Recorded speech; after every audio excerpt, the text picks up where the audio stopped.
Good morning. I want to give you a very warm welcome to our webinar this morning. Even though we're going to be focused on tech this morning, we have people from a whole bunch of industries, from retail, software, hardware, finance, consulting, healthcare, and automobile. So I want to extend you a very warm welcome. My name is Susan Houlihan, and I'm an executive coach and the COO of the Berkeley Coaching Institute. Also on the faculty of the Berkeley Executive Coaching Institute. And I'm a lecturer in leadership communications and coaching at the business school in UC Berkeley at Haas.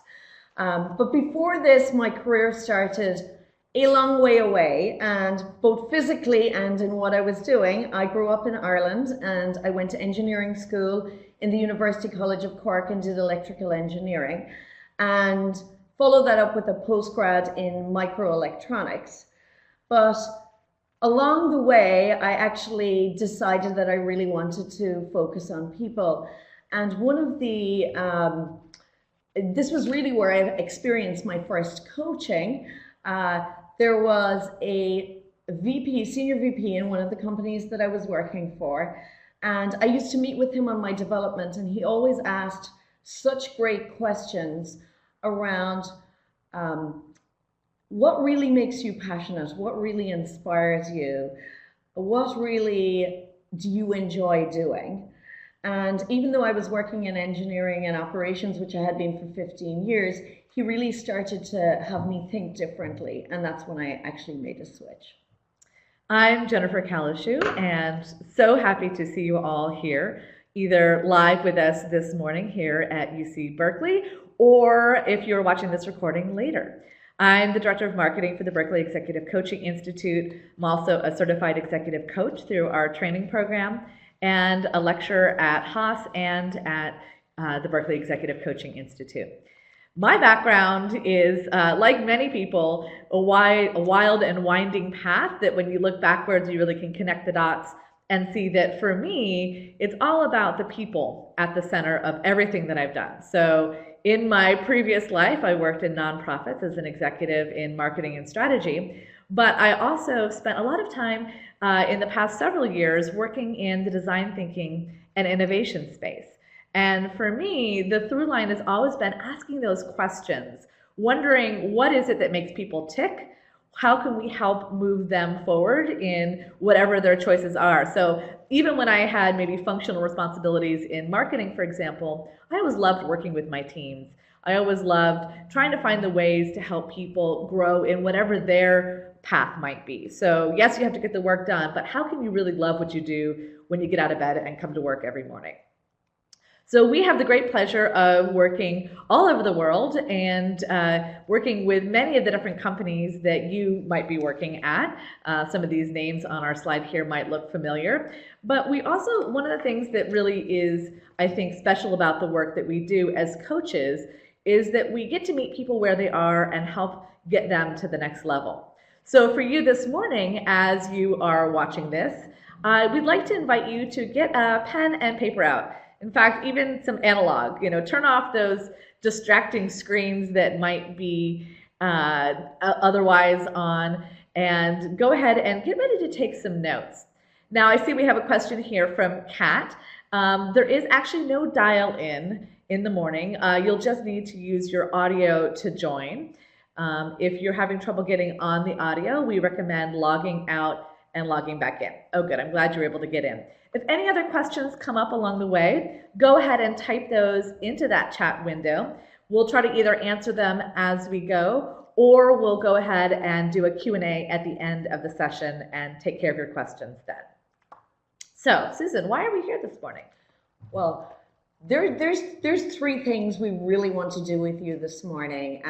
The first is, you've probably observed, leaders have to play many different roles.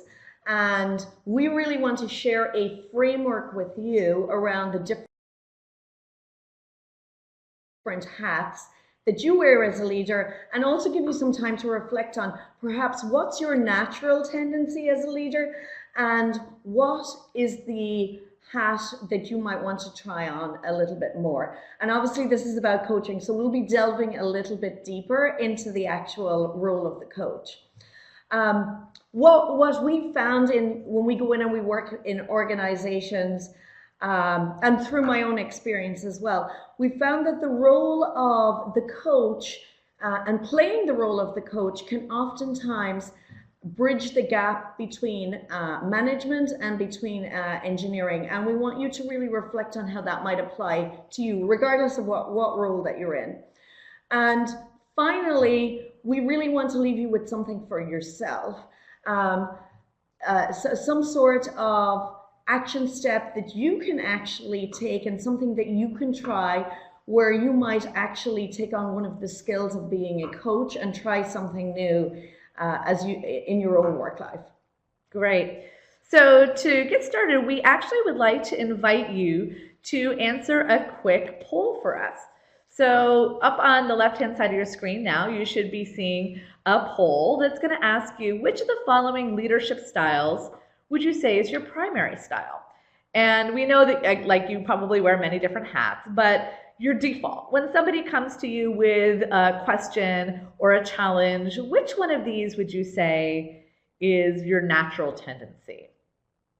So we've got several different options here, and we'll give people a minute to vote, and we're going to see which one people feel most confident with, let's say. Being quietly supportive, having great ideas and giving good advice, asking questions and sharing expertise, or asking questions and maybe empowering people to solve the issues themselves. So we'll give it another moment or so. It looks like we're getting, you can change your response after you read them. It's not a fixed response here. All right, so it looks like we're around 10% on that second one. Looks like we're settling in around 26% on the third one and 65% on that fourth one. Interesting.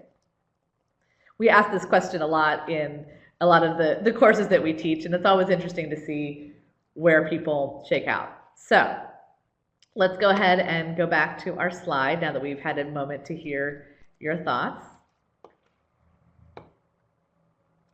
Just take a second for it to load. All right, Susan. Great. So as I mentioned, we'd love to share a framework. This framework's from Dr. Homa Barami, who's one of our colleagues at UC Berkeley, and a really simple way to understand some of the different roles that the leader play. So you just imagine John is sitting in his office, and Tom comes into him, and Tom's like, I really have this problem. I'd love some help in solving that. And John sits there. He doesn't ask very many questions, and he actually gives, a lot of ideas, a lot of things that Tom could try. What role would you say that he's playing there, Jennifer? So when we hear this from people, a lot of the time we hear things like boss. That's a pretty standard response. Somebody comes in and they give you a bunch of ideas. You give a bunch of ideas. You're being the boss. Sometimes we hear teacher. Sometimes we hear director. We often hear advisor. Really is the one. Now, I will say that sometimes the first thing somebody shouts out is dictator. So sometimes there's this negative side. So sometimes people say, yeah, if they're telling me what to do all the time, they're a dictator. So we like to call this the advisor box. Right. And what Jennifer is really alluding to here is where you're seeing one in red, we call that the dark side, which is when it's used in the wrong context, the person can actually interpret it wrongly. The second one that we will talk about is, let's say the person comes in again, they're sharing their issue, and the person, let's say their manager that they're sharing with, this time they ask a lot of questions, but they also share some ideas, maybe share some life experience. And they really help the person to get to the solution in that way. So this time, they're still giving a lot of ideas, but they're also asking a lot more questions. And Jennifer, would you like to speak a little bit about this role? Sure. So this is this upper right box, the high ask, high tell. We love 2x2s, just like you probably do as well. So the high ask, high tell box sounds like, well, what are some things that you've thought about? Oh, well, when I was your age or when I was in your role, this is what I tried. What have you thought about trying? Great. So we call this the mentor box. It's a great role to play, especially when you have expertise in the particular domain that somebody's asking, but you also want to help them develop themselves. Now, if it's the only thing you do, if when somebody comes to you with a problem, all you do is say, well, what have you tried? Okay, go try X. Did you try X? How did X go? Great. Now try Y. Do Y. Have you done Y yet? Micromanager. Don't do that all the time. That's a very bad thing. That's the shadow side of this high ask, high tell. Great. And the next one that we go to is, we often, when we work at companies, we see this person that they're not asking a lot of questions, and they're not also perhaps giving a lot of solutions. And once again, there's a dark side to this, and then there's also the more, side that people find is more positive when they actually wear that hat. So why don't you speak to that one for a second, Jennifer? Sure. So low ask, low tell. Often people are struggling to come up with, when we ask this in class, they're struggling to wonder, well, what possible positive role could this be? This sounds like somebody who doesn't care, who's absent. But imagine a role in which somebody comes to you and they just need to vent, and you're just the listener. Or maybe you are standing in the back of the room while your direct report is giving a great presentation, and you're giving some great nonverbal support, good thumbs up, you got this, you're not telling anything, you're not asking any questions, you're really serving as the supporter. Now, the shadow side might look like, what are you talking about? Non-verbally giving that skeptic look. So we've got mentor, supporter, advisor. Now, given the topic of the day, you can probably imagine our upper left-hand box, high ask, low tell, is coach. Absolutely. So the role of the coach is really, I'm asking a lot of questions, but I'm not advising. And the downside of that is people can interpret that as, why is this person asking me so many questions? They're actually interrogating me. So again, a lot of this is about how do you actually play the right role in the moment, and being able to discern which role you should actually be playing is really important. But what's important about the coaching is you're not advising. And oftentimes as technical people, as engineers, it's in our DNA to actually try and fix problems and solve problems, but we're actually stealing the learning from others when we do this. In fact, Dr. Homa Barami sometimes says, when you give people advice, they don't really want to take it. They'd rather come up with their own solution, because people love their own babies the best. So helping people to decide what their own solution is, come up with their own solution, come up with those plans, that's what you can be when you're wearing that role of the coach. Now, we want to be clear, you're not doing all of these roles all of the time. You're not just picking one and sticking with it, because that's really where you end up, either in the shadow side, or it's just not appropriate for the situation. Heaven forbid the room catches on fire. I'm not going to ask Susan, well, Susan, what do you think we should do? I'm going to tell her what to do. We're going to get out of here. So we want you to consider these 4 different roles. Now, Susan, in your experience, when you were an engineer, was there somebody that really served as a coach to you? So I actually have 2 examples, Jennifer, the shadow side and the brighter side of that. There was actually one senior VP when I worked in an organization. He spent his mornings, if you got in at 7 in the morning, he was there, his name was Mark, with his cup of coffee, and he was walking around speaking to all of the individuals on the floor. And it seemed like a casual chat, but he always just had these wonderful questions and really helped people actually think through and move forward on some of the projects that they were working on. A different organization that we worked with in one of the companies that we go into, I can really think of this person, and it was really more about in the body language and the tone, because that's often how you show up, but just asking a lot of questions, or perhaps sitting and appearing really skeptical. And, obviously those two people were, the loyalty from their employees was very different at the end of the day. Yeah. So grab your pen right now and think for yourself whether you actually are playing which one of these roles on a regular basis with your team. Are you tempted to, when somebody comes to you with a problem, immediately give your possible solution, which, you might have a great idea? Or are you more apt to be that coach and ask them, well, what have they considered trying? What are some of the options that they might have thought about, and how might you help them and support them in achieving the objectives that they have?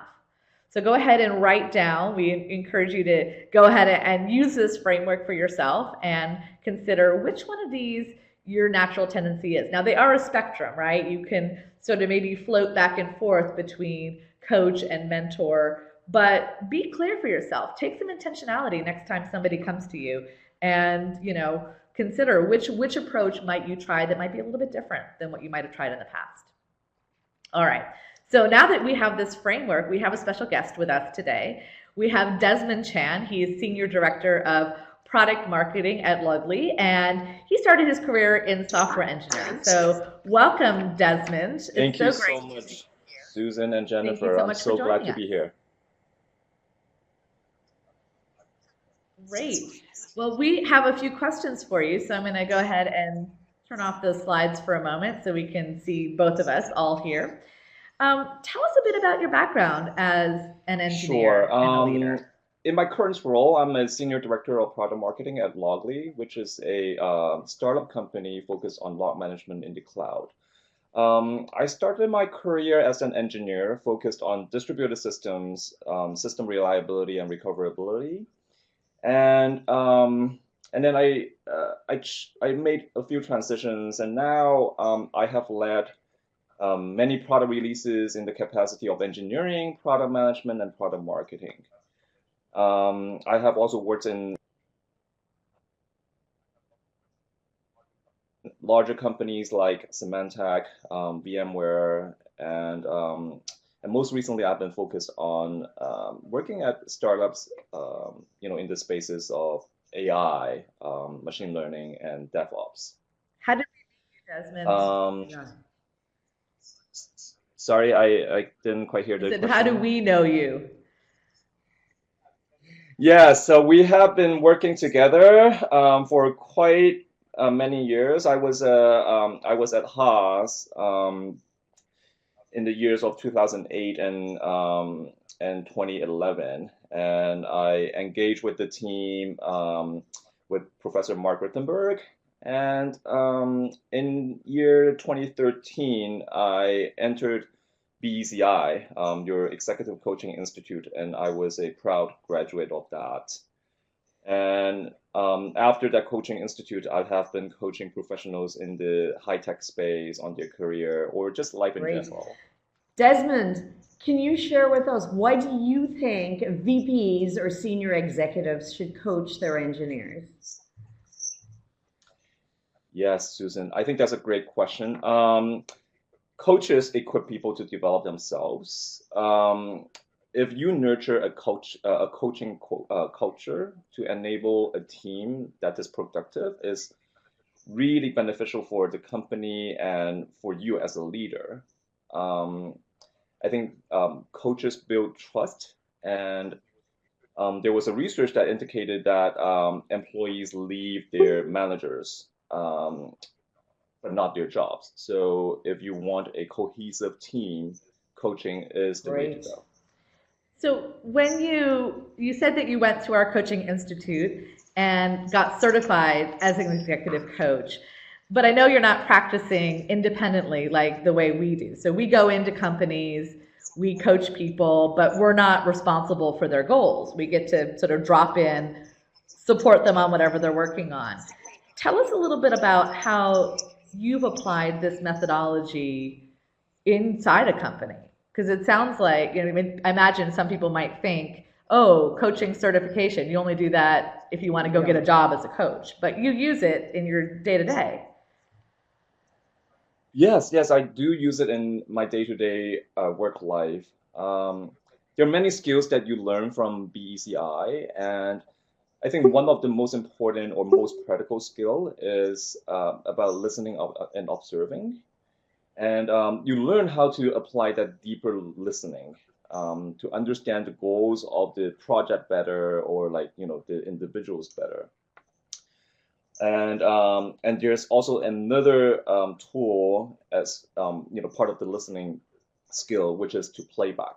I mean, um, to make sure that this is actually a skill that you can use to um, help the other side know that you understand where they're coming from, and is a very good documentation tool as well. And like, surprisingly, you hear or you see that the coachee actually turn around after the playback, because they hear what they have played to you, and all of a sudden they're like, yes, those are right, and those are exactly what I have been looking for. So that that builds up confidence in themselves Great. as well. Well, I want to hear a little bit more this Yeah. playback word, Yeah. because I know that for us it seems obvious, but can you describe what playback is? Yes, playback is like in a coaching session, or in any conversation. If you're just a passive listener, um, you take in a lot of Mhm. information, but there's no confirmation from you or for the other side that you have already digested the information, and so on. So it's a skill where you would play back, or like you will repeat what they say to you, maybe in a different way, or like rephrase it or something, but it's the exact playback of what they said to you, to Very them. cool. Thank you. That's great. These are some great tools, Desmond. Could you give us some examples of scenarios where you've used some of these coaching techniques? I think that would be really good for people to understand how you use how you use them in your work. Yes, yes. Another skill that I didn't quite mention is asking open-ended questions. And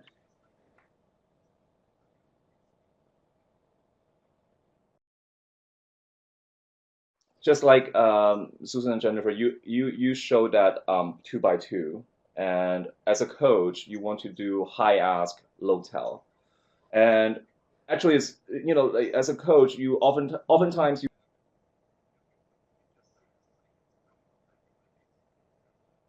don't know exactly what the coachee is experiencing. And if you come in and just like starting to tell, like, you may be telling them something that is not applicable. So asking open-ended questions is actually, a very essential skill. And I had an experience where I was coaching a program manager who was having a hard time navigating the dynamics of the engineering teams that he's working with. Um, I didn't know that much about his programs. So I started asking some open-ended questions like, so what are the low-hanging fruits to make things better for you? Or what is the ideal outcome? Or something like this. If you had the capacity or capability to make anything happen, what will you do tomorrow? So it's really giving them the And what's responsibility, or Sorry, Desmond. the position to think through the questions themselves, but you're putting them in a position where they have to respond to you. So yes, so at the end, this program manager found out that he just needed an ally at work, a sounding board. And he also needed to set boundaries with his team, since he was going out of his way. He's a very nice guy. He just likes to go out of his way to help people. But that doesn't really help move the program forward. I Um, love those so, questions that he you were found out those about using himself, and because then, they were so he positive. had They a new were direction for not how saying, he well, what's wrong? would What's lead gone his terrible programs. here? How awful do you feel? It's more like, well, what's possible? What's the broadening of what you could try? What's one small thing? I love that question. What's the low-hanging fruit? It makes it feel so much more like, oh, I can do something about this. I'm not stuck. I think those are beautiful questions to ask And it sounds like you gave him a lot of confidence in having him come up with his own solutions that then he could actually go ahead and apply them. I love that. So, how do you know which role to use? When do you decide, should you coach or should you Yes, and tell? that's very important to enable them, to empower them.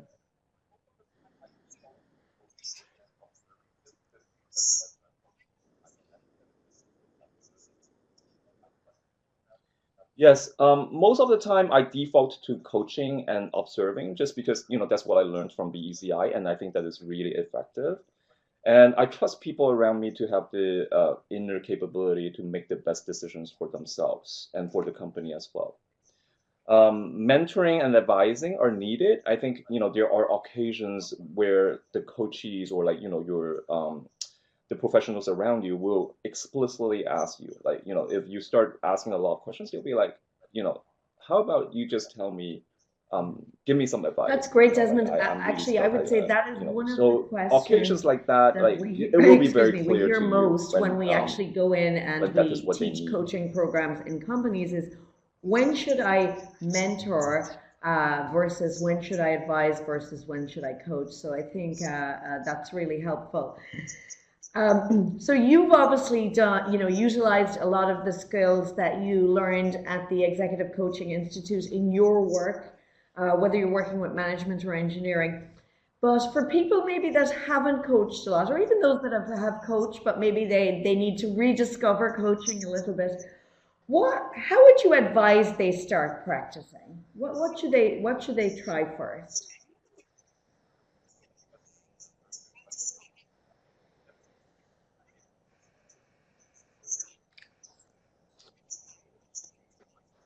Right, right. I think that's a very good question. At BCI, we or you always advise us to take incremental steps. Life is long, and you have to build from incremental steps. So maybe start with some open-ended questions. Some of the skills that I've heard today, like playback, or one thing that BCI is all about is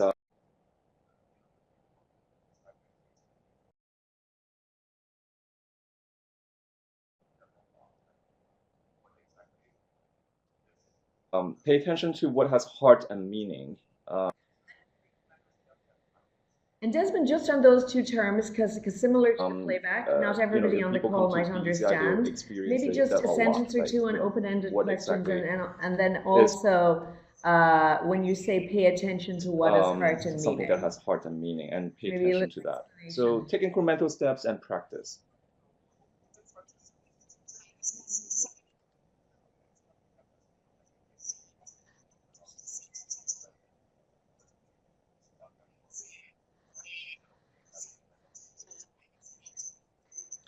Yes, for yes. So for open-ended questions, think about something that is not like a yes/no question. Like, are you stuck at work?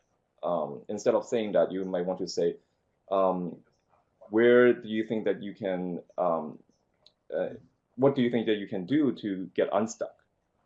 Um, like instead of, having some questions that are, um, that have just like one or two answers. You just really just ask what questions, how questions, and so on.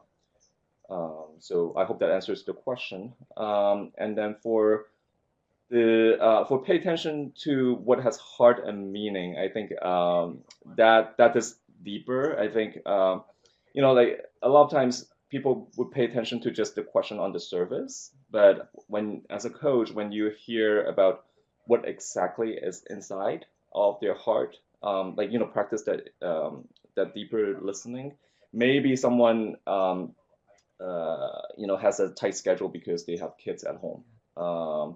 Or maybe someone has an older parent who they have to take care of, so they have to get off work early.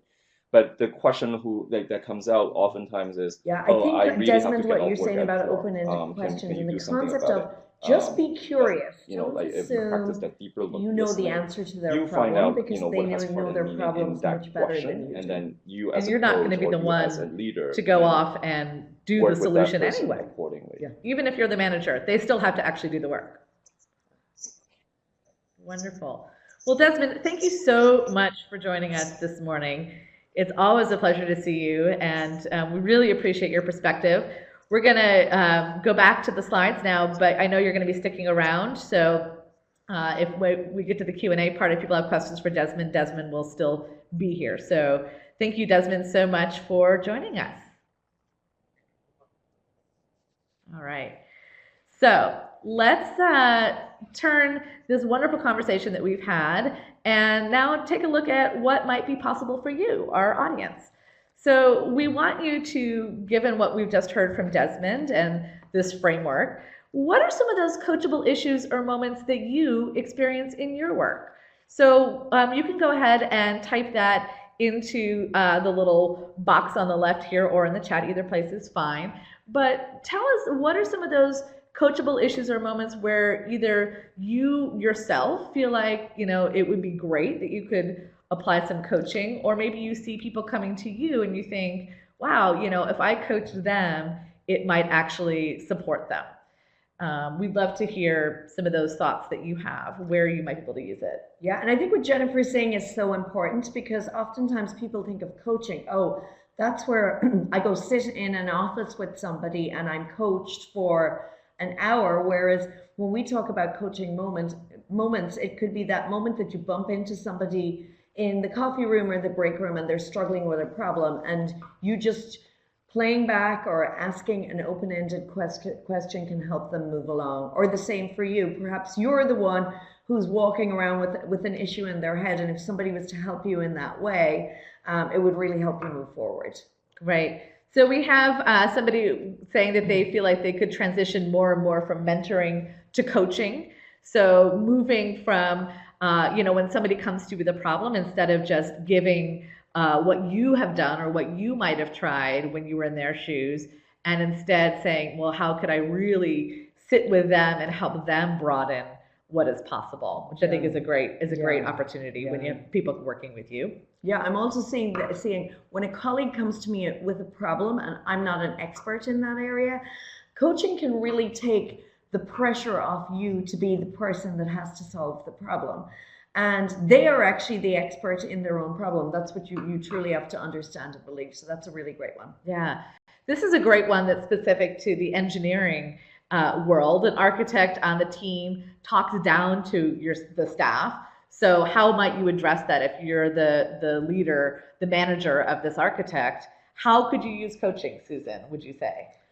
Well, I think it's really about sitting and first of all, it's not that you're necessarily going to be coaching the architect as a remedial. It depends what you've seen.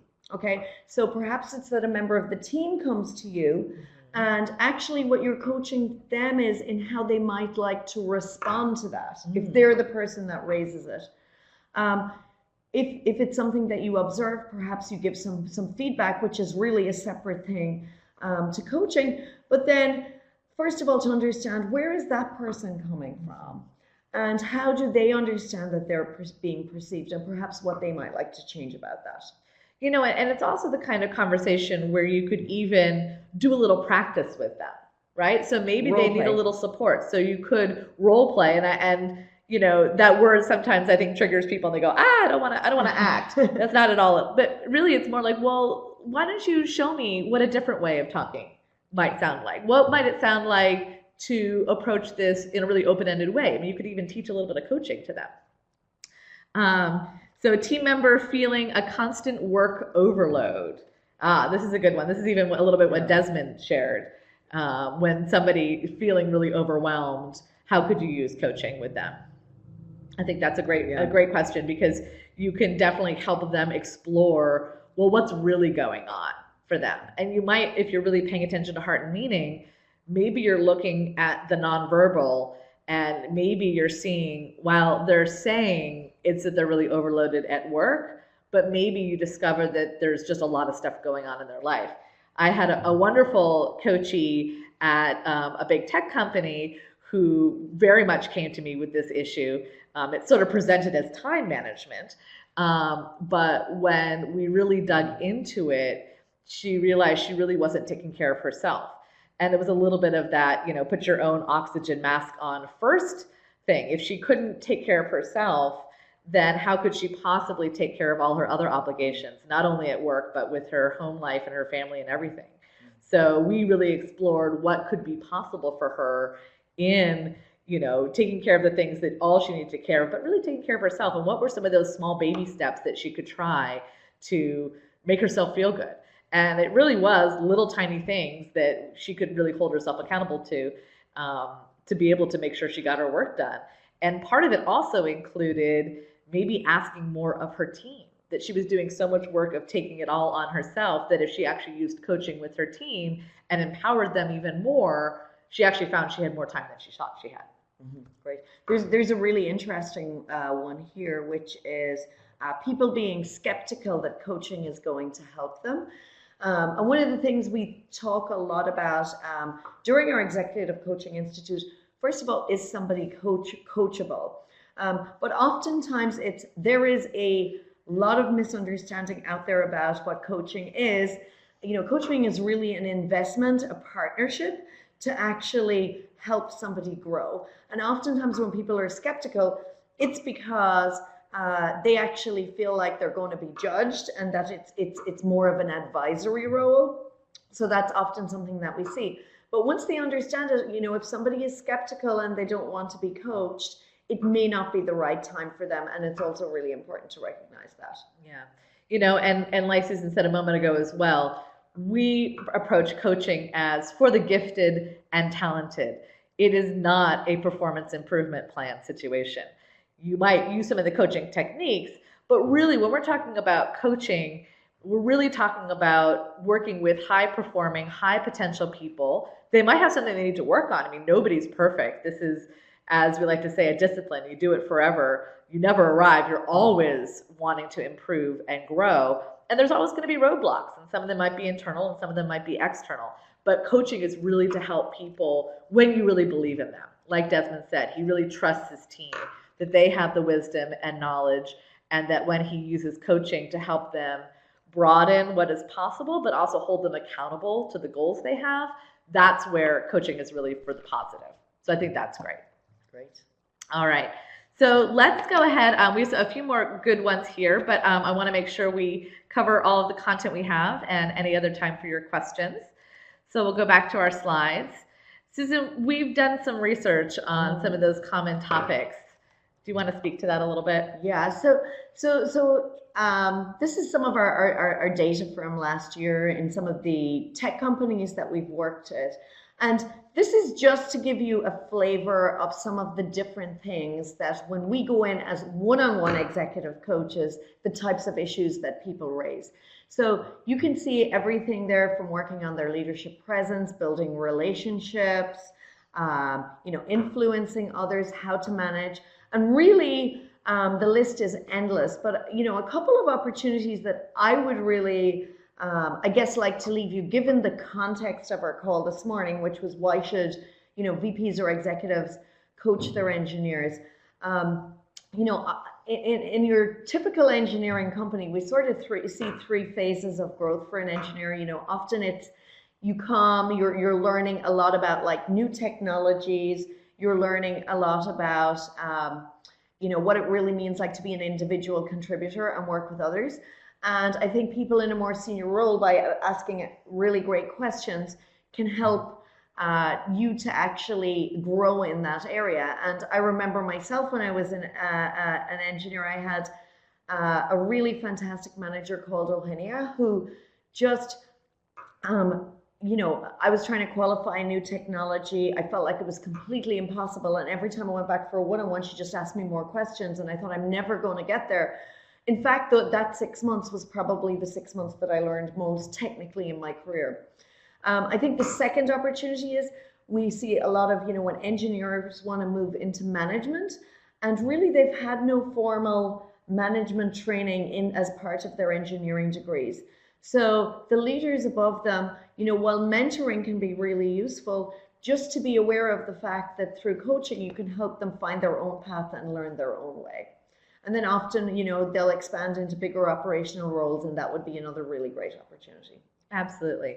So given everything we've talked about today, what would be any questions that you have for us? You can go ahead and type them in the chat window. Anything that we did have a few more on that previous slide of areas where you think you might use coaching. So anything, questions you have about the frameworks, about playback, about open-ended questions, or even if you'd like to share with us one small step that you're going to try when you go into work later today or working with your teams, whether you're in a VP role working with engineers, or whether you might not even have direct reports. Maybe you're in a matrix organization, or maybe you're a technical lead, but you're working, of course, with other people all the time. I mean, I think that is really the only thing that we all have in common, is that we are all working with people, that nobody except for the proverbial lighthouse keeper works by themselves. And I really think about coaching, it's not just it's a tool in your tool belt in your professional life, but really it's just another way of communicating in a very open-ended way, that I think, anybody who goes through training, it really becomes part of just another communication style for them in their personal life as well. I love this, what Carolyn is sharing. She says, I need to work on that silence is okay, and let the other person figure it out before jumping in. Oh, so important, the power of the pause. We talked about playback, and that sometimes you, when you're wearing that sort of coaching role, you might want to, play back or repeat briefly what somebody had said. But sometimes just taking that pause that lets them actually fill that silence with sometimes more of what's really going on. That's a great way to sometimes get at that heart and meaning. But often they might recognize, well, actually, this is really what the issue is. Or here's a new idea I hadn't thought of. I mean, these are all really important ways to actually bring innovation into your organizations as well. So I want to encourage you to use these open-ended questions to get the ideas that are in the room. The research is super clear. Diverse teams, however you count diversity, diverse teams are more creative and generate more solutions and are more innovative than teams where everybody thinks the same. And so if you find yourself giving the advice all the time, you're basically saying, I'm the only one that has any good ideas here. So if you want to use open-ended questions with your team, that's another great way to bring out more ideas, to bring more open-ended innovation into the room. Yeah. And even just to build on this a little, sometimes you're coaching, you'll ask somebody a question and they'll pause and they'll say, that's a really hard question, or that's a really interesting question. And that is a really great time for silence, because that means you're starting to enable them on a path where perhaps they haven't thought about that before. And they're starting to look at something with a different lens, and the lens is really about shifting the lens is really what coaching is about. Absolutely. And even just to build on the power of the pause here a little bit more, often, I think you may have heard this, doctors find that hand on the door moment is where the real truth comes out. And if you're always rushing off from meeting to meeting and you're never giving any space to actually have something happen with your team member in your one-on-one, in your team meeting, if you are always so back-to-back scheduled, this is really where you might be missing out on what's really important to somebody. All right, Anna has a good comment here. The question is, what drives this desire to jump in? Which needs are you trying to fulfill when you want to give advice rather than let another person figure out the answer themselves? A need for self-importance, a need to contribute, or something else? Love that. That's really great. And I think this is where the power of some of the work that we do when we train coaches is really to do that self-reflection, to build self-awareness. And so whether we're training coaches or leaders, spending some time right now, even as you're taking notes during this webinar, well, I do always want to give the answer. I wonder why that is. And ask yourself, what is it that makes me feel like I always have to have the right answer?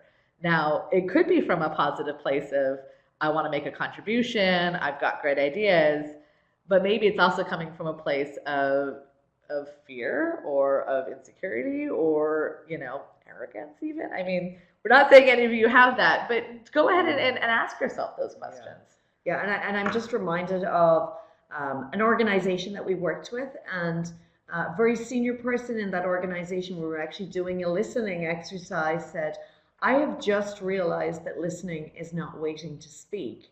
So I think in some cases, Anna, it's actually a lack of listening that's going on and really meeting the person that they're at. But, not necessarily for bad reasons. Like Jennifer said, people often just have their own stuff going on. Yeah. And I think that when you're on the receiving end of these monologues sometimes, or somebody who isn't listening, you want to give people the benefit of the doubt that it might not really be about you. It might be really about their stuff. So some great stuff. Do you have any favorite open-ended questions? Ooh, Mehmet, that's a great question. Susan? I have one, but go ahead. I'll go ahead then. So my favorite one is, if success were guaranteed, what would you try? That's one of my favorites, because people are sometimes afraid of saying their great ideas, and because that little voice in their head is saying, "Oh, it'll never work. We've tried it before. Yeah. Here's all the possible things that could go wrong with that." Yeah, and I think often even I like one of the ones that I like is, what do you actually know that you need to do?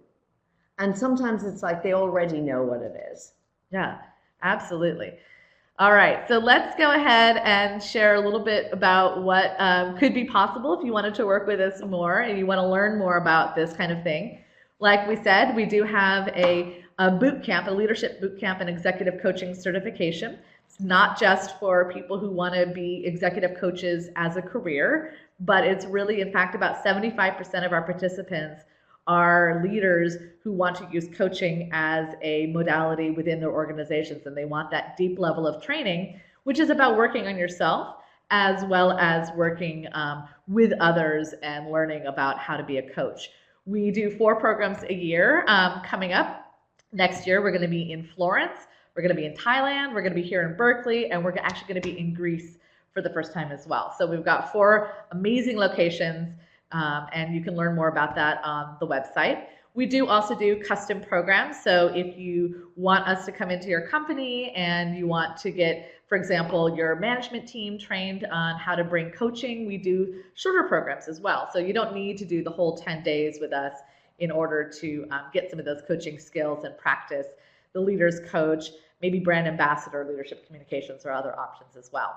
So if you are interested in any of this and you'd like us to follow up directly with you, go ahead and put your name and email in the box on the upper left-hand corner, and that way we will be sure to follow up individually with you. We're also happy to going to be sending out this link to everybody, so you can always reach out to us. We're easy to find, Jennifer at berkeleyeci.com and Susan at berkeleyeci.com. So for people that might watch the recording later, they can actually do that. Exactly. But it's really been a pleasure to spend this little bit of time with you. We think that your questions and comments have been really fabulous. I was just noting all the wonderful thoughts that people have about the ways that they might be able to apply coaching, and it's great that you're already starting to put some of that hat on of saying, well, how could I use this tool? So we encourage you to go ahead and use that pen, take those notes for yourself. Remember that 2x2, high ask, high tell, and let's definitely make sure that we stay in touch. Great, yeah. I think it's been wonderful. Just looking at the people that are here, we have a cross-section of clients that we've worked with in the past, Coaching Institute students, and some future Coaching Institute students, as well as people that we don't know at all. So we look forward to getting to know some of you better, perhaps in the future. It's been a real pleasure, and do stay in touch. And if there's anything we can do to be of service, definitely don't hesitate to